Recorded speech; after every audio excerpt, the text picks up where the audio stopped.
Ça fait du bien de réécouter le livre de la jungle. Non, le livre de la jungle. Pourquoi vous faites ce parallèle tout de suite? Aie confiance, crois en moi, que je puisse veiller sur toi. Fais un somme, sans méfiance. Je suis là. Jean-Luc Mélenchon, vous dites, Olivier Véal, c'est pas bien.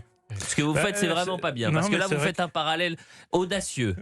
Audace, il y a eu hier à la commission. Il y a eu quand même un petit côté hypnotique dans la manière dont Jean-Luc Mélenchon a présenté ses réponses aux quelques questions qu'il a eues. Jean-Luc Mélenchon, vous le comprenez, était auditionné par la commission d'enquête parlementaire sur les liens supposés entre son parti et les réseaux islamistes. Politiques, éditorialistes ont découvert la Lune. Jean-Luc Mélenchon fait de la politique. Ah bon? Jean-Luc Mélenchon est un bon orateur. Ah bon? Jean-Luc Mélenchon a de la culture, il connaît l'histoire. Ah bon? Sauf qu'après, cette histoire, il la met au service de son idéologie et il peut tordre un peu les faits historiques, ça peut lui arriver, aussi grand orateur qu'il est.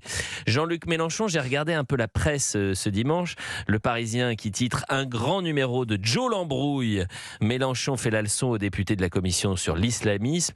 C'est vrai qu'on avait parfois cette sensation d'avoir un professeur, Jean-Luc Mélenchon, face à des élèves, le JDD qui titre LFI et islamisme, le grand numéro d'embrouille de Jean-Luc Mélenchon. On est avec Emmanuel Razavi, grand reporter, spécialiste du Moyen-Orient. Emmanuel Razavi, merci d'être en direct avec nous. Vous avez été auditionné par cette commission d'enquête parlementaire il y a quelques semaines et sans vous nommer, Jean-Luc Mélenchon vous accuse, on frise le complot. Il dit que vous êtes en quelque sorte un agent d'un pays étranger. Emmanuel Razavi, bonjour. Bonjour, écoutez, merci de me recevoir, Elliot. Vous avez raison, en fait, un proche de Jean-Luc Mélenchon, qui s'appelle Paul Vannier, qui est un député LFI, a harcelé plusieurs journalistes, notamment Nora Bussini, notre consoeur, et moi-même, puisque nous avons sorti en fait des livres enquêtes, moi avec Jean-Marie Montali, sur les liens entre la France insoumise et des proxys de la République islamique d'Iran, pour être très clair. Et évidemment, ils nous ont harcelés pendant, je dis évidemment parce qu'on ne pouvait s'attendre qu'à ça de la part de la France insoumise qui ne répond jamais sur le fond. Et donc, il nous a harcelés pendant des jours et des jours, il continue d'ailleurs encore, mettant nos vies en danger. Moi, c'est ce qui fait d'ailleurs que j'ai porté plainte contre ce député de la France insoumise, Paul Vannier. J'avoue qu'hier, j'aurais aimé en fait que la commission d'enquête interroge Jean-Luc Mélenchon là-dessus, parce qu'on imagine bien que Paul Vannier n'a pas agi seul, qu'il a peut-être agi sur ordre, sans doute celui en fait de son patron.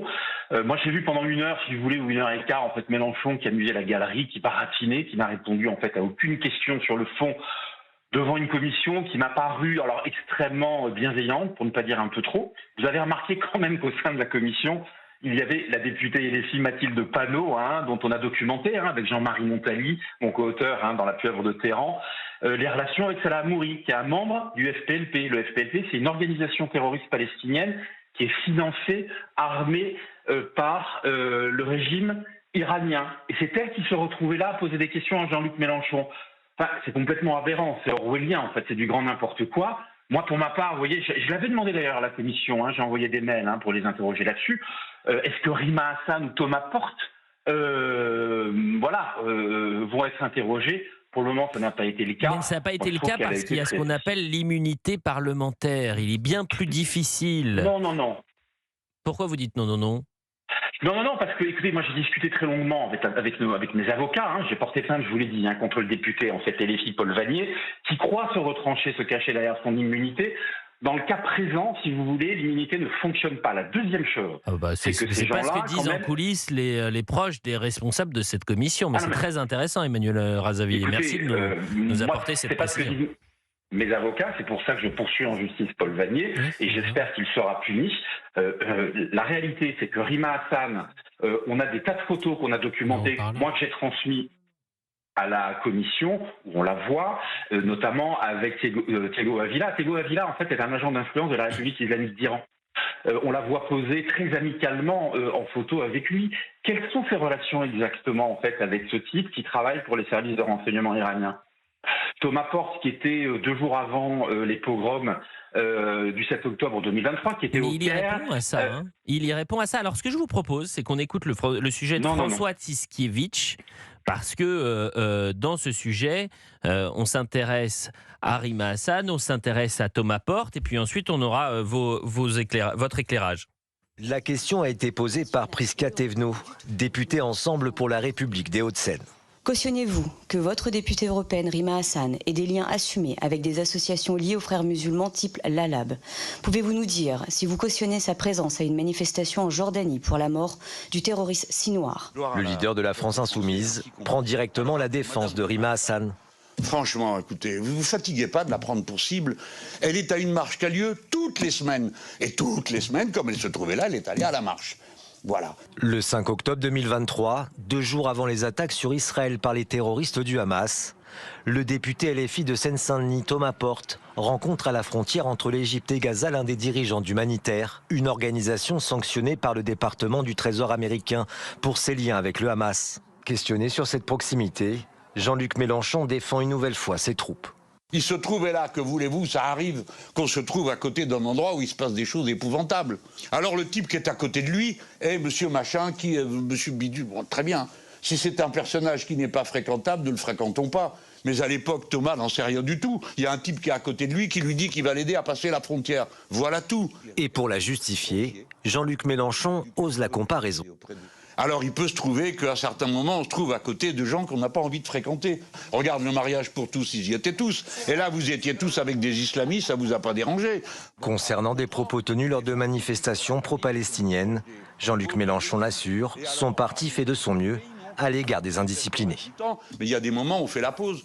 On fait la pause. J'ai cru qu'il allait dire on fait la paix quasiment pendant cette commission. Et il y a un monde qui sépare, là aussi c'est très intéressant, le calme de Jean-Luc Mélenchon, celui qui veut faire baisser la température devant les députés, donc en commission parlementaire, et puis ce qui se passe depuis près de 24 heures sur les réseaux sociaux. La meute est lancée. La virulence des députés La France Insoumise qui s'en sont pris, j'ai vu une séquence absolument folle, Thomas Léaumont, le Robespierre de Wish, qui s'est attaqué à la pauvre journaliste de France Info, en lui disant « Mais c'est n'importe quoi ce que vous faites. France Info, service public, vous êtes devenu comme CNews. » Faut préciser à Antoine Léaumont, déjà, il faut qu'il se calme un petit peu. Puis Antoine Léaumont, avant d'être député, il était très content de venir sur CNews. Il venait quasiment toutes les semaines sur le plateau avant de devenir député. Emmanuel Razavi, vous voyez sur Thomas Porte, sur Jean-Luc Mélenchon, il a tenté d'y répondre en quelque sorte. Non, écoutez, vous êtes un journaliste averti, vous êtes plus fin que ça. Il n'a absolument pas répondu sur le fond. Il y a une chose que les députés, c'est pas par hasard.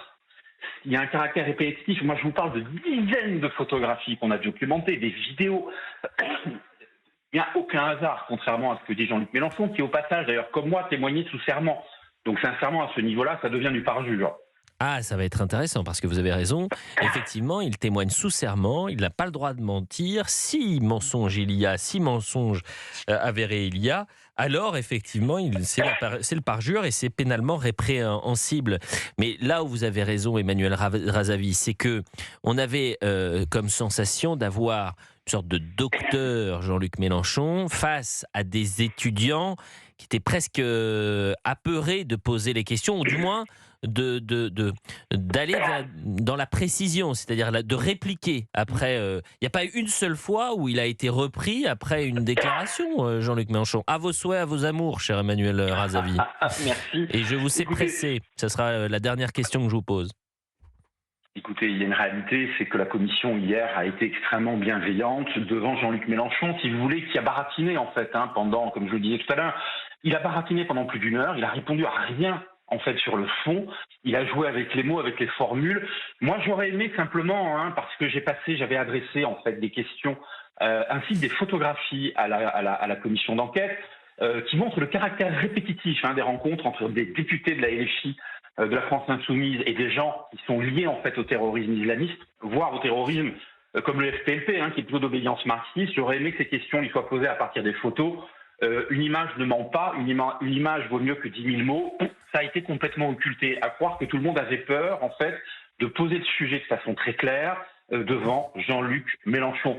Vous comprenez que pour un journaliste comme moi qui enquête, pour une journaliste comme Nora Bussini ou notre confrère Jean-Marie Montali, tout ça, c'est du pipeau, en fait, ce qu'il a raconté hier, alors qu'encore une fois, je vous rappelle que nos livres n'ont jamais été attaqués en diffamation. C'est quand même important. Non, mais s'il n'est pas d'accord avec ce que l'on dit. Mais vous êtes des journalistes engagés à l'épreuve des faits.